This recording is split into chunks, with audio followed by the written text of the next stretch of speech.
What up, y'all? Appreciate you showing up, hanging out, listening to my dumb ass. Like and subscribe. So, it seems like every time Jim Ryan says something, or something, it seems like he can't say anything that makes him look like the hero. He always looks like the villain. His words are not nice. It's like if you know a person and they spoke like he did. I mean, sure, there's something to be said about someone who speaks candidly and truthfully.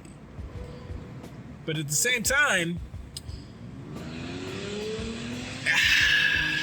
it's a reflection of his character, right?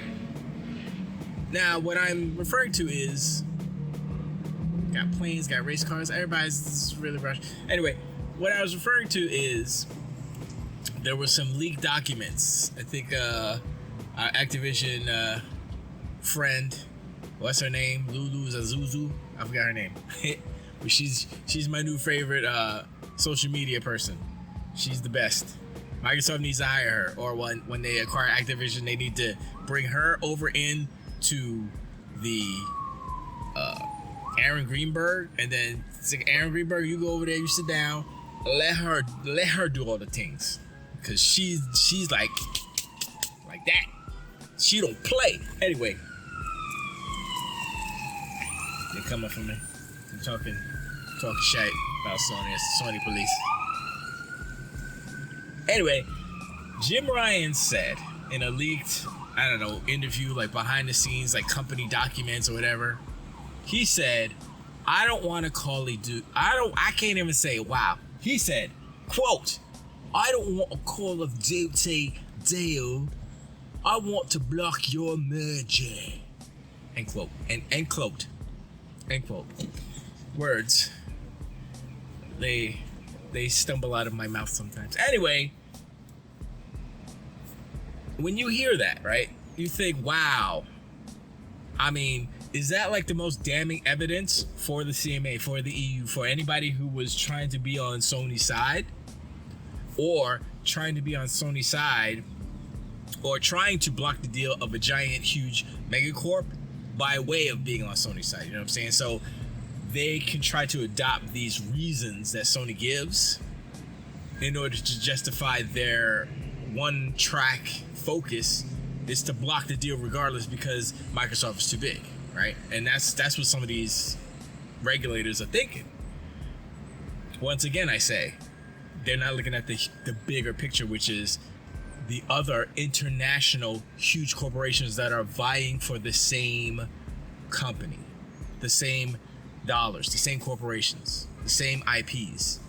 And these foreign companies would essentially buy an American company, American IPs. So you're literally blocking an American company from keeping American workers, all the America here, and allowing the world to open up, and they can just snatch you right up. That's what is happening.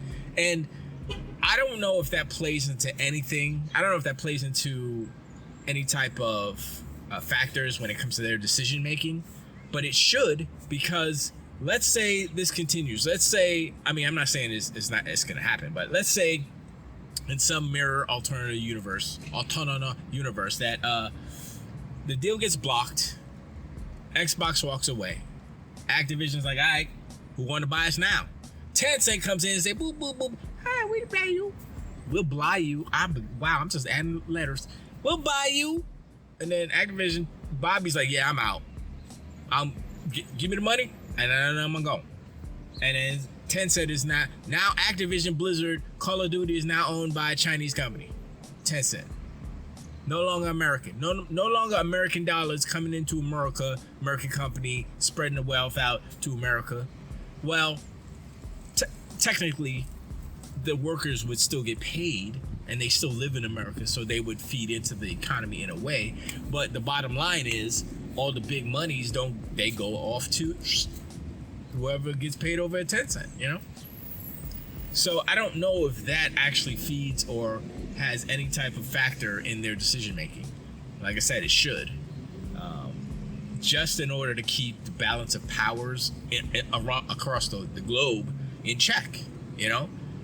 Imagine China or Chinese companies owns everything. I mean, they own a lot of stuff. But imagine they own everything. They own so much real estate in the United States. It's crazy, right? What if the Americans said, yeah, you can't buy real estate in America no more?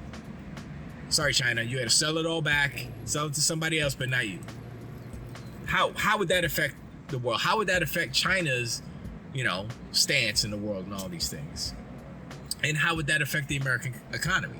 Because say if I'm like, yo, if I got a big old mansion, China wants to buy my mansion, that doesn't help the American economy. That helps my economy, my pocketbook.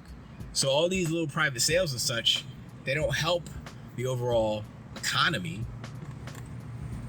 Anyway, we're talking about Jim Ryan and this quote and what it means for like the overall kind of narrative that has been being pushed by Sony. Sony saying, oh, we can't compete. Oh, it's not fair. Oh, all that is bullshit. All of it was fake. All of it was false. The truth comes out. They don't care about a deal with Activision. They don't care about a Call of Duty deal. They just wanna kill the deal. They don't want to. I'm like, this is like a murderer just going to court and just, right in front of the judge and the jury. Yeah, I did it. You're guilty. Jim Ryan, you're guilty. So what does the CMA do? Are they going to still with the same, oh yeah, it's not fair to say? No. This is not about that. This is about Sony trying to get their way. Look, this is business, right? So Sony's way of doing business is trying to manipulate the market so that it is in their favor. Now, while that works in gerrymandering, district lines for, politicians and senators and all that thing, that works for that, right? Sure. And there is a precedent in that. In video games, probably. I mean, Sony's been doing it for decades, I would say. Nintendo was doing it back in the NES days. Not to the same extent, but they were caught doing some dirty stuff. Y'all, all you Nintendo heads out there, you got to know the dark side of Nintendo. Now, maybe I'll do a video on all the stuff that went on in the 80s with Nintendo and the whole steal quality and all that stuff, and then Tengen came through with the Atari. Okay, there was some dirty dirt going on. But anyway, the truth has been revealed by our fabulous social media queen, I'ma call her, Lulu Juju. I don't remember. Sorry, I don't remember your name, but she's great. She's my favorite social media person right now. She's my favorite person in Activision. She should be CEO. No, she shouldn't. She'd probably change her. But no, she's great, and she brought this to light. And I always knew Jim Ryan was like not a nice person. I said that before in many videos, right? But people ignore this. They ignore the things that he said. Know what I'm gonna do? I'm gonna do a video that has all of his infamous quotes, because there aren't any quotes that are out there that are like, oh wow, that was really cool and he backed it up and that's who he is. No, they're all bad. Remember when he said, who would want to play this? Talking about like Gran Turismo 2, 1 and 2 that they were playing at, I don't know, some event or something. Like, who would want to play this? He had to walk that backtrack, explain what he meant. That was like the beginning of the end for Jim Ryan. Why? Who would want to play? Come on, son. That is a super illustrative. It's illustrative of the type of person he is. He's not a gamer. He's a businessman trying to make the business, trying to make the dollars. I mean, that's good for Sony and the uppers, but for PlayStation fans, it's not good for y'all. No. And he's trying to effectively and actively destroy video games. He's hurting video games by behaving the way he is. I just wanted the deal to not be good. It's like, yo, If the deal goes through, more people will have access to this game. If the deal goes through, Call of Duty will be in more households than ever before. If the deal goes through, Call of Duty arguably will get better because they will give more time to make these games. If the deal goes through. It's not like they would do something that Sony would do. The reason why Sony is saying all these things like, oh, we're afraid that they're going to make it exclusive or they're going to go back on their deal. First of all, Sony didn't sign the deal. So there's no deal. So if this goes through before Sony signs anything, then they can do whatever they want because Sony is full of shite, right? And they're sitting there talking all this smack. They just don't want the deal to go through. That's why they hadn't signed the 10-year deal. And when the deal does go through, are they going to sign the deal? If they don't want a deal, if they don't want a Call of Duty deal and the deal goes through, where does that leave Sony? That leaves Microsoft with an option. They could be like, okay, CMA and all you guys, I know you guys were afraid of like competition, but they're full of shite, right? Y'all know what shite? Yup, they full of shite. They didn't sign the deal before we just closed. That's on them. The deal has changed. Our contract for Nintendo and Nvidia, 10 years, they get parity. But Sony, no, they get a different deal because they're very difficult and they admitted to trying to destroy the deal. Now, is that enough to punish Sony? I guess the jury's out on that. I would say yes, because they see what position they're in. They see they can't win. And say if the CMA blocks the deal, but everybody else passes it. CMA is UK. CMA is Britain. Would Microsoft not release Call of Duty in the UK and then just everywhere else? Would they do that? I think they would. I don't think the UK is big enough to cause Microsoft to be like, oh no, we can't do it. For the worldwide, Call of Duty can expand so much more and so many more territories that the UK, while there's millions and millions, probably tens of millions, I don't know, of players, right? I actually should look that up, how many players there are in the UK. But there's not enough players in the UK to justify them not doing the deal and excluding them selling Call of Duty to the UK consumer base. Now, it sucks for people in the UK, but guess who you could thank for? You could thank that. You could thank Sony for that, if it happens that way. And you could thank the CMA, because they caused it. It's like, all right, you don't want to, all right, that's fine. We just won't put it out there. That's all. And then people, they'll find a way. Be like, it's region free, so I guess you could buy it from America, ship it over, or you could buy it from China, ship it over, buy it from Japan, ship it over. I don't, whatever. I mean, US would be better because it's the same language. But I mean, there's ways around it if it is region free, which they should do that. That would be super smart to be like, all right, well, we're not selling it in the UK, but it's region free, so Amazon did boop boop. People will find a way to get it if they want it. And so, people are acting like this is the end of the world. Oh my God, da da da. And then, it's just not. And I've been thinking about why people are fanboying over Sony and not so much. I don't know. They're ignoring the behaviors of Jim Ryan, the CEO, and it's bad because this is a company that you would like to support and like to have good faith in, and you would like to see a good company do well. But Sony doesn't seem to be a good company anymore as far as how they do business, how they treat people, how they treat their peers in the industry. Instead of trying to be the company that people believe them to be, like the innovators, the people who make all these great products all the time and they're just the best at everything. You see how they're doing things behind the scenes to keep their status, and it's like, well, it's almost like they're cheating by just manipulating the market. If all things were equal, Sony would be hurting right now because their first party isn't doing it for them. for them, you know.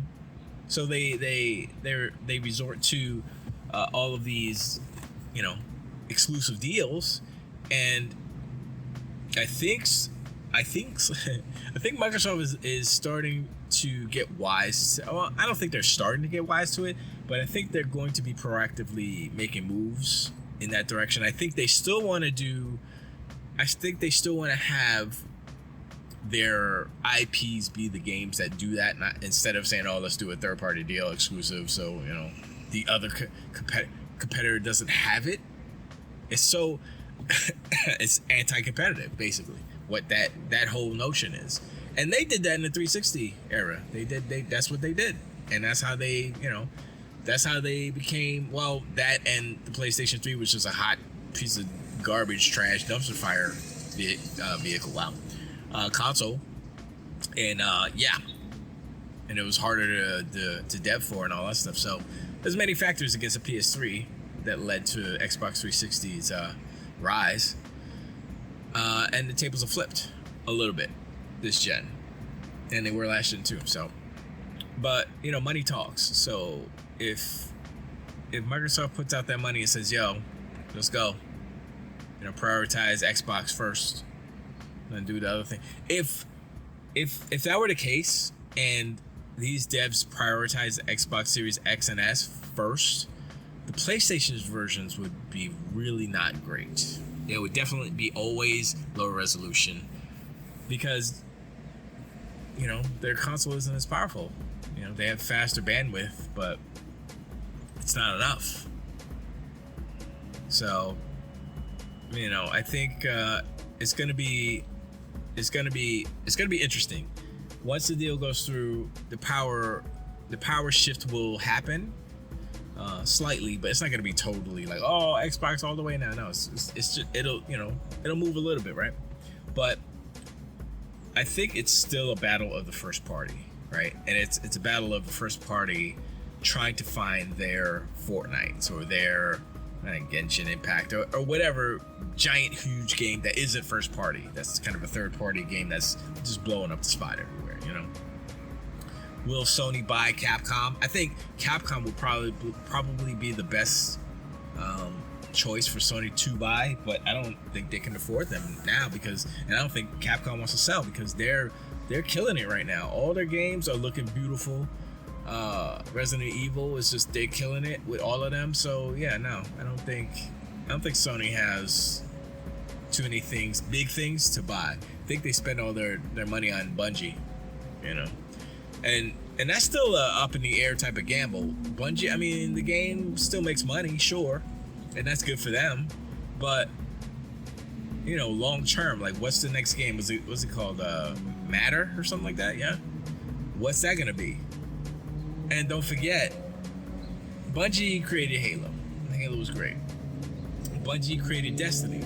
Destiny was meh when it launched. It took them years to get Destiny where it needed to be, where it is now. So is that going to be a recurring type of thing with Bungie, where they launch a game and it's not all that good, and then it takes them 2, 3, 4 years to get it good? And if that's the case, how does Sony survive that? Because they need money all the time now, you know, according to their behavior. So, but anyway, rambles. But I appreciate y'all hanging out. This is my dumbass. Remember to subscribe, and 50% of y'all, and I will reach my goal of 1,000. I get depressed when I hear that. Although I did get a few subs last week, which was cool. Preach. But let me know in the comments. Do you think that Jim Ryan is off his rocker? Do you think he's a good person? Do you think that leak is true? And if it is true, how has that changed your view of Sony in general as a whole, as far as the business-wide? Not the games, like the artists and the devs, they're kind of separated. I can compartmentalize that stuff. So they're a little bit different. They're separated from all this business stuff. But you know, let me know in the comments, and I'll check y'all on the next one. Till the way.